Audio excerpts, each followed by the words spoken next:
Bienvenidos todos. En nombre de Patria de Martí, la Alianza Democrática, inauguramos en este primer simposio un ciclo que confiamos con el favor de Dios poder continuar cada mes, precisamente hablando de temas muy relevantes a lo que es la democracia y lo que es la libertad. Le quiero dar las gracias a cada uno de ustedes por venir esta noche. Sé que estamos en época de Navidad y pues los compromisos, muchos de ustedes sé que lo tuvieron que reorganizar y le agradezco la presencia. Le doy las gracias a este panel de elenco con este gran talento y patriotismo por compartir esta noche con nosotros y sobre todo gracias a Dios por facilitar esta reunión. ¿Por qué el lema rescatando la democracia en América Latina? Burke dijo, y esto no es, estoy seguro que ustedes lo habrán escuchado varias veces, lo único que se necesita para que triunfe el mal es que los hombres buenos no hagan nada. Eso yo sé que lo han escuchado.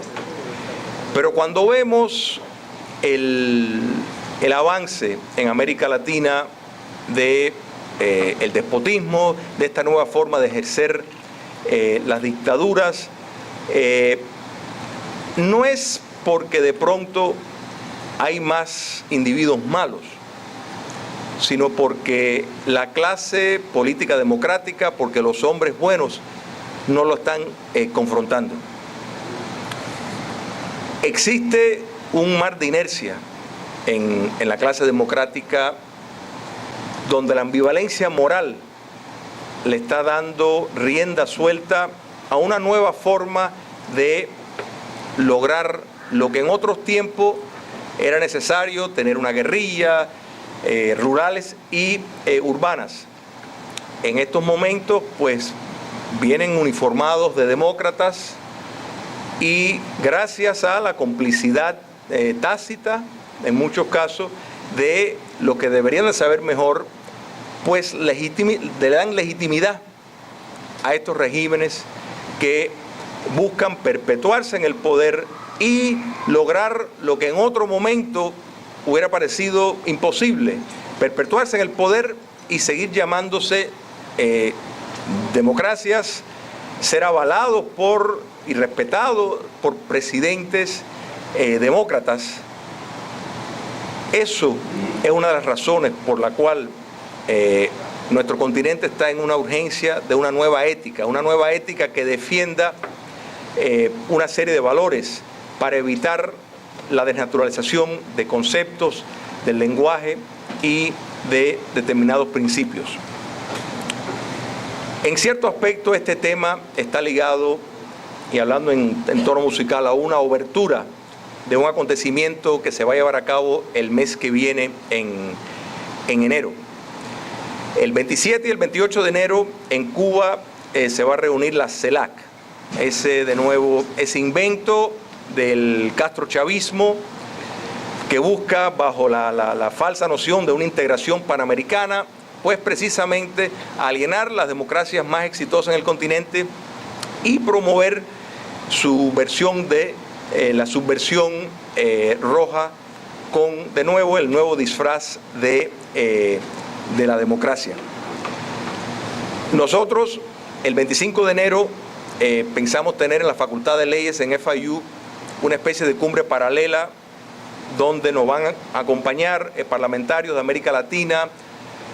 Estamos invitando organizaciones no solo cubanas, sino venezolanas, bolivianas, ecuatorianas, la comunidad argentina, en fin, lo que podemos decir América Latina libre, América Latina democrática, América Latina consciente de los peligros de este avance, y eso es lo que se va a hacer. Los temas que estos panelistas van a tratar tienen mucho que ver con precisamente algunas de las cosas que van a estar en el tapete en esa otra reunión que se llamará Foro de Promoción Democrática Continental, Y si los que no tenemos los correos electrónicos de ustedes, por favor, déjenlo para poderlos mantener al tanto de todo eso. Voy a tratar de mantener ciertas reglas para que pueda haber la mayor participación del público posible. Eso requiere la tarea a veces pesada de engendarme con el tema del reloj, pero sirve el propósito de darles a ustedes la mayor participación posible. Quiero introducir el panel. Empezamos por José Hernández. Él es director de Demos of the Americas, editor del Venezolano, secretario ejecutivo adjunto de la Mesa de la Unidad Democrática en Miami, jefe del Comando Simón Bolívar de Miami, y ha sido diplomático de Venezuela en la Organización de Estados Americanos, en las Naciones Unidas y en el Consulado de Miami. Carlos Sánchez Berzaín es director del Inter-American Institute for Democracy. Es un abogado especializado en Derecho Constitucional y Derecho Internacional.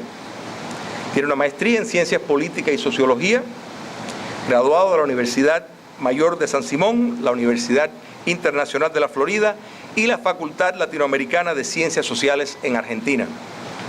Es autor, y su último libro, La dictadura del siglo XXI en Bolivia, que se lo recomiendo. Fue también ministro de Estado de la República de Bolivia 5 veces, ministro de la Presidencia de la República en 2 ocasiones, ministro de Gobierno 2 veces y ministro de Defensa Nacional.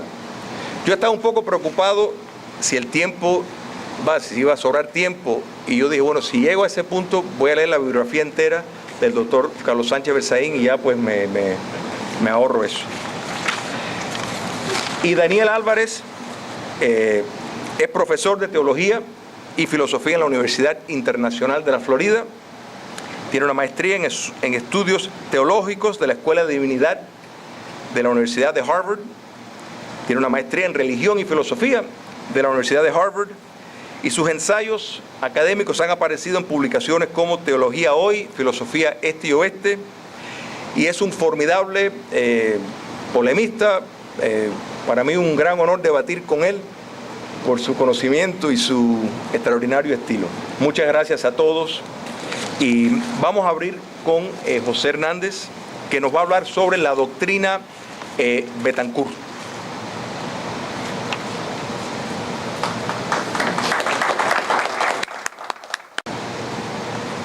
Muchas gracias, Julio. Muchas gracias a todos los asistentes, Tiberio, Roberto, la esposa del señor Payá, el señor Manrique, los panelistas.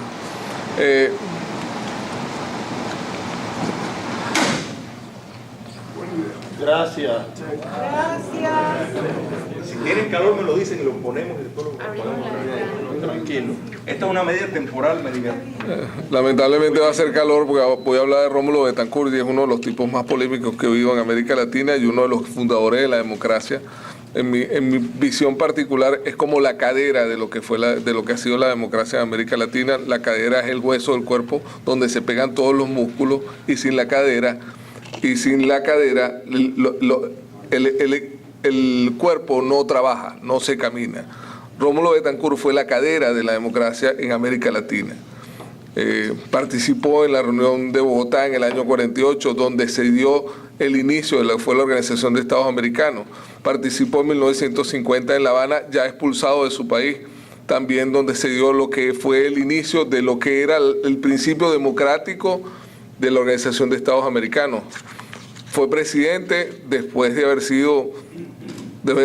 tenido un largo exilio en 1959, donde él leyó lo que después se conoció como la doctrina Betancourt en su primer discurso como presidente de la República, en su discurso de toma de posesión, en la primera vez que los venezolanos elegían lo que después sería considerado la República Civil en Venezuela. Fueron 40 años de alternancia democrática que se vieron cortados con la aparición de los gobiernos de lo llamamos ahora el socialismo del siglo XXI,